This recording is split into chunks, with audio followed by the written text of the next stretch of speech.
ভারতের আদানি পাওয়ার বাংলাদেশে ১৬০০ মেগাওয়াট বিদ্যুৎ সরবরাহে রাজি হয়েছে, যা আগামী কয়েকদিনের মধ্যে পুরোদমে চালু হবে। দীর্ঘ ৩ মাসের আংশিক সরবরাহ বন্ধ থাকার পর এই সিদ্ধান্তের মাধ্যমে বাংলাদেশের বিদ্যুৎ সংকট কাটানোর সম্ভাবনা তৈরি হয়েছে। শুক্রবার বার্তা সংস্থা রয়টার্সের এক প্রতিবেদনে এ তথ্য জানানো হয়। এদিকে আদানি পাওয়ার বিদ্যুৎ সরবরাহ বৃদ্ধির পাশাপাশি বাংলাদেশ সরকারের কিছু অনুরোধে সাড়া দেয়নি। বাংলাদেশের পক্ষ থেকে ছাড় ও কর সুবিধা চাওয়া হলেও আদানি পাওয়ার তা প্রত্যাখ্যান করেছে। তারা জানিয়েছে কোনো ছাড় বা সুবিধা তারা দিতে রাজি নয়। বর্তমানে তারা পাওয়ার পারচেজ এগ্রিমেন্ট অনুসরণ করছে। এটি তখন ঘটে যখন ৩১ অক্টোবর বাংলাদেশ বিদ্যুৎ সরবরাহ অর্ধেক কমিয়ে দেয় আদানি পাওয়ার। ওই সময় বাংলাদেশে বৈদ্যুতিক মুদ্রার সংকট ছিল এবং বিদ্যুৎ বিল পরিশোধে দেরি হচ্ছিল।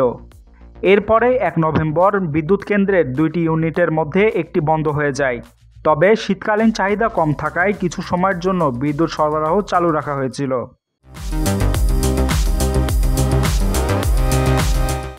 এখন গ্রীষ্মের আগে যখন বাংলাদেশের বিদ্যুৎ চাহিদা বৃদ্ধি পাবে, বাংলাদেশ পাওয়ার ডেভেলপমেন্ট বোর্ড তাদের অনুরোধে আদানি পাওয়ার ১৬০০ মেগাওয়াট বিদ্যুৎ সরবরাহের জন্য রাজি হয়েছে। তবে আদানি পাওয়ার ছাড় ও কর সুবিধা দেওয়ার বিষয়টি নিয়েও অটল রয়েছে। রয়টার্সের প্রতিবেদনে জানানো হয়, মঙ্গলবার উভয় পক্ষের মধ্যে ভার্চুয়াল বৈঠক অনুষ্ঠিত হয় এবং আলোচনা এখনও চলমান রয়েছে। যদিও বিপিডিবির চেয়ারম্যান মোহাম্মদ রেজাউল করিম এ বিষয়ে মন্তব্য করতে অস্বীকার করেছেন। তবে তিনি সম্প্রতি রয়টার্সকে বলেছেন, আদানির সঙ্গে এখন আর বড় কোনো সমস্যা নেই এবং শিগগিরই পূর্ণ বিদ্যুৎ সরবরাহ শুরু হবে।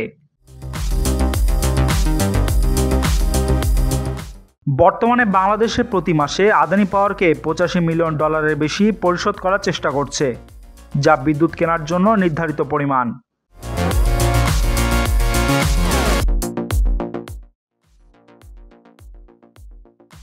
Desk report, tweet news.